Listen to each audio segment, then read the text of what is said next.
지난주 금요일 정부가 6억 원 이상 주택담보대출을 금지하는 고강도 대출 규제를 내놨습니다. 주말 사이 수도권 매수세가 위축된 모습을 보이며 시장의 반응이 즉각 나타나기도 했는데요. 부동산 관련 내용 김인만 부동산경제연구소장과 함께 이야기 나눠봅니다. 안녕하십니까? 안녕하세요. 예, 정부가 이렇게 고강도 대출 규제를 내놨는데 이 규제로 서울 아파트 74%가 영향을 받는다 이런 분석이 나왔네요. 네, 대출 한도가 줄어들 것으로 부동산 알리사 조사 결과가 나왔는데요. 예. 많은 분들이 이제 헤드라인만 보고 이제 6억까지만 대출이 나온다라고 알고 있는데 실제로 대출 규제 내용은 더 전방위적으로 확대가 됐습니다. 총량 규제. 올 하반기 예정되어 있는 대출할 수 있는 금액을 절반으로 50% 삭감을 했고요. 예. 생애 최초는 25% 일단 한도 자체를 줄였습니다. 그러면 나중에 되면 약간 자격 요건이 돼도 대출이 안 나올 수도 있는 거고요. 생활 안정자금도 내가 집값을 30억짜리 아파트를 가지고 있어도 1억까지밖에는 대출이 안 나옵니다. 그래서 예. 전반적으로 다 줄었고 가장 지금 논란이 되고 있는 게 생애 최초 우리 서민들이 신혼부부들이 내 집 마련할 수 있는 대출의 LTV 한도를 80에서 70%로 줄였고요. 예. 디딤돌 버팀목 대출도 한도 자체를 줄였기 때문에 그냥 고가 아파트들 부자들만 영향을 받는 것은 아니고 전반적으로 전체적으로 모두 다 대출 영향은 받을 것 같습니다. 이렇게 되면서 실제로 주말 사이에 부동산 매수세가 급격히 줄었다고 하더라고요. 일단 초강력 대책이 나왔기 때문에 당분간 숨고르기는 불가피할 것 같습니다. 숨고르기. 이게 어떤 대책인지 어떤 영향이 있는지는 지금 판단하기는 어렵고요. 예. 현장에서는 굉장히 혼선이 이어지고 있죠. 예. 예를 들어서 토지거래 허가 구역이 있는 강남 3구, 용산구 같은 경우 허가를 받아야 계약서를 쓰게 되는데요.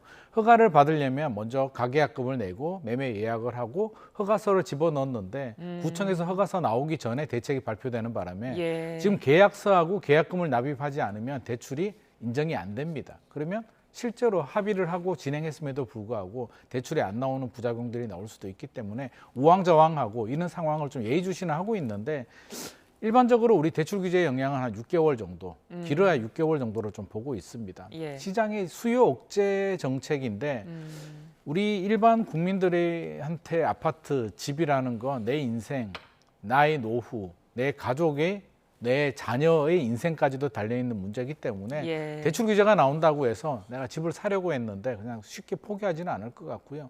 하늘이 무너져도 솟아날 구멍은 또 찾을 것 같습니다. 지금 최근에 나오는 얘기들을 보게 되면 이 지역이 안 되면 예를 들어서 성동구가 대출이 안 나와서 못 산다면 서대문구나 성북구로 살 수도 있다. 아니면 면적을 줄여서 전용 84를 사려다가 전용 59, 신축이 아니면 준신축.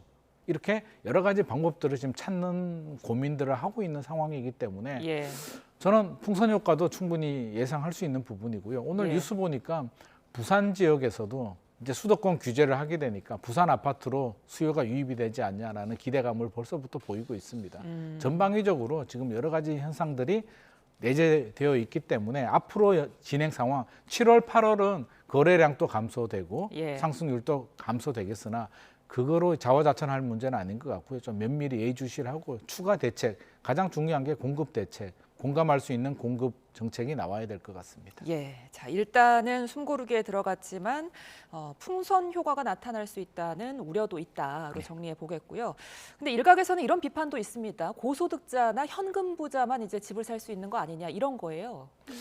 그렇게 하는데요. 물론 현금 부자들은 언제든지 살 수 있었습니다. 이게 예. 6억 대출이라는 게 대출이 6억까지 나오는데요. 우리가 대출 규제는 두 가지가 있습니다. LTV 규제가 있고 DSR 규제가 있는데 지금 대책 내용은 이제 LTV 규제입니다. 집값 대비 비규제 지역은 70%, 규제 지역은 50%까지만 대출을 해주는데 상관없이 6억으로 이제 커트라인을 정했는데요. 추가적으로 DSR 규제가 있습니다. 소득 대비 연동이 되기 때문에 일반적으로 6억을 대출 받으려면 소득이 1억 이상 나와야 되거든요. 예. 그러니까 지금 또 고소득자들이 6억 이상 대출을 받고 있었기 때문에 어차피 고소득자들이 대출이 줄어든다면 다른 현금을 동원하든지 다른 방법을 찾을 겁니다. 그래서 우리 서민들은 생애 최초 디딤돌 버팀목 대출이 막힌 게 좀 뼈아픈 부분이고요. 예. 일반적으로 6억 이상의 대출을 받는 거 리스크 관리 차원에서도 우리 서민들이 그렇게 투자하는 건 바람직하지 않은 것 같습니다. 예.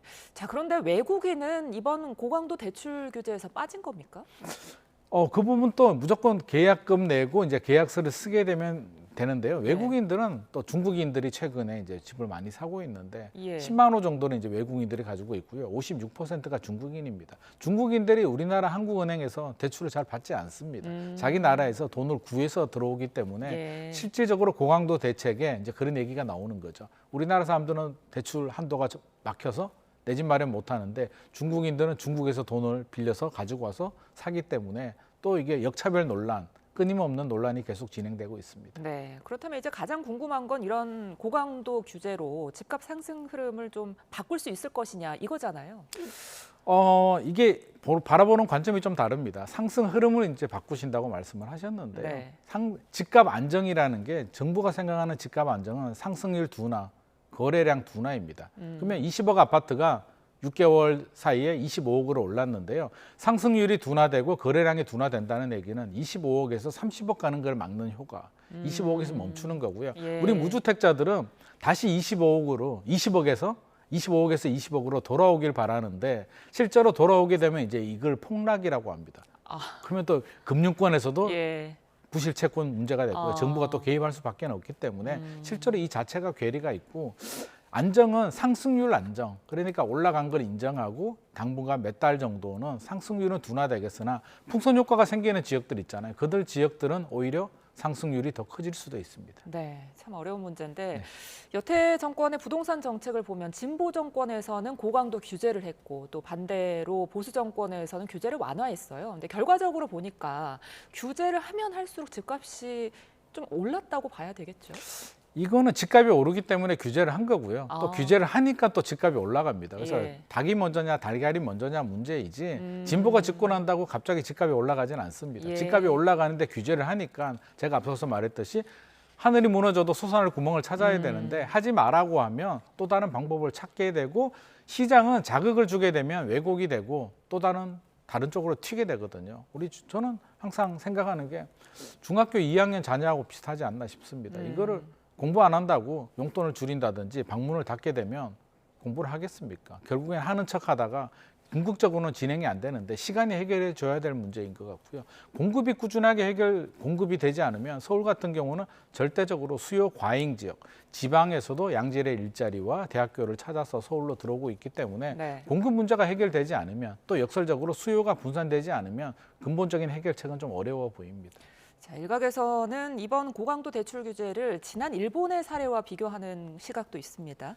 1990년대 일본도 이제 높은 집값을 잡기 위해서 금리 인상 그리고 대출 총량 규제 정책을 시행했다고 하더라고요. 네, 우리가 잃어버린 30년 일본 얘기를 많이 하는데요. 예. 최악의 경우는 이제 그런 가능성도 배제할 수는 없을 것 같습니다. 누가 보더라도 최근에 강남 집값, 한강벨트 집값 상승은 비정상은 맞습니다. 근데 우리가 중요한 건 비정상을 이제 정상으로 돌리는 과정이 굉장히 어려운 부분이고요. 연착륙이 중요한데 자칫 잘못 일본처럼 경착륙이 될 수도 있는데 그렇게 되기에는 이제 정책이 굉장히 중요한 부분이고요. 우리가 예. 일본 사례를 보게 되면 단순하게 집값이 많이 올라서 규제를 해서 집값이 떨어져서 경제 위기가 왔다라고 알고 있는데 속을 들여다보게 되면 일본의 이제 구조적인 문제, 1950년대부터 이제 발생한 그 일본 경제 시스템이 시간이 지나면서 시대를 따라가지 못하면서 연공서열, 종신고용, 은행과 기업 간의 문제가 종합적으로 이게 문제가 생긴 부분이기 때문에 우리는 일본과는 좀 사례가 다른 부분이 있고요. 예. 어떻게든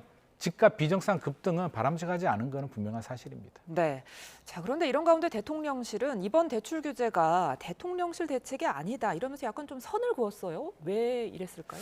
아무래도 살짝 좀 부담이 있었던 것 같습니다. 아. 이게 대선 기간에 수요 억제, 그러니까 세금 규제하지 않고 공급으로 해결하겠다라는 정책 기조를 대통령께서 말씀하셨는데 예. 지금은 대출 규제이지만 실질적으로 수요 억제 정책이거든요. 그럼 했던 말하고가 좀 다른 부분이 있기 때문에 아무래도 살짝 거리를 좀 두고 있는데 이번 대책이 집값이 너무 단기간에 급등을 했기 때문에 저는 나올 수밖에 없는 어쩔 수 없는 정책이라고 생각은 합니다만 여기서 끝나서 될 문제는 아닌 것 같고요. 급한 불을 잠시 덮어뒀다면 근본적인 문제가 뭔지, 왜 시장에서 불안한지 사실 불안한 심리거든요. 예. 지금 아니면 집 못 살 것 같은 두려운 마음. 그러니까 장기적으로는 공급을 해주더라도 단기적으로는 불안 심리를 잠재울 수 있도록 우리는 역대 정권과는 달라. 그러면 시장과의 좀 친화적인 메시지. 예를 들자면 재건축 초과 이완수라든지 이런 걸 폐지함으로써 우리는 공급을 늘리기 위해서 이념을 초월할 수 있으라는 시그널도 좀 던져줄 필요가 있을 것 같습니다. 예, 일각에서는 문재인 정부 당시 부동산 대책 실패가 영향을 좀 미친 거다 이런 분석도 있던데 어떻게 해석하십니까? 민주당 입장에서는 뼈아픈 부분이죠.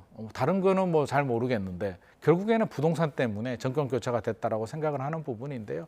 그래서 세금 규제는 하지 않겠다라고 했는데 역설적으로 지금 대출 규제로 가고 있는데 예. 시장에서 받아들일 때는 세금 규제나 대출 규제나 강제로 누르는 거는 똑같습니다. 그래서 수요 억제만으로는 사실 해결될 수 없는 부분이고요. 오히려 부작용이 더 커질 수도 있습니다.